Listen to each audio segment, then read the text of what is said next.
Hello guys, আসসালামু আলাইকুম। আজকে মাসকালার ডাউলের বড়ই বানাবো। রাতে ডাউলটা আমরা ভিজিয়ে রাখছিলাম, পরে সকালবেলা ডাউলটা সুন্দরভাবে হাত দিয়ে কচলিয়ে ধুয়েছি। ধোয়ার পরে এখন আমরা পাটাতে বাটবো। আমার মা সুন্দরভাবেই বড়টা বানাতে পারে, যদিও আমরা অতটা পারি না গাইস। প্রতি বছরই অল্প করে বানাই। আর হলুদ বড়িটা বাজারে কিনে খেতে পারি, কিন্তু এই মাসকালের ডাউলটা সাদা বড়িটা এটা হিন্দুরা বেশি বানায়, এই জন্য আমি খেতে পারি না। সেজন্য প্রতি বছর একটু অল্প অল্প বানাই।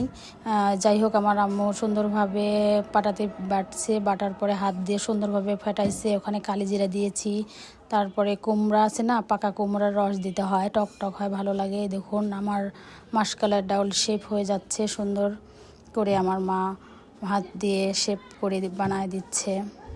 আমার অনেক ভালো লাগে, তাই আমার মা প্রতিবারই আমাকে বানিয়ে দেয়। তারপরে আমার বানানো প্রায় শেষ পর্যায়ে হয়ে যাচ্ছে। অনেক স্বাদ লাগে গাইস। আর বাজারের বড়ইগুলো অতটা সিদ্ধ হয় না। এখন প্রায় হয়ে গেছে। এখন রোদে দিব আমি, রোদে দিয়ে শুকানো লাগবে, সর্বোচ্চ 2 থেকে 3 দিন লাগবে শুকাতে। তারপরে আপনাদেরকে আবার দেখাবো কেমন হয়েছে। আল্লাহ হাফেজ, সবাই ভালো থাকবে।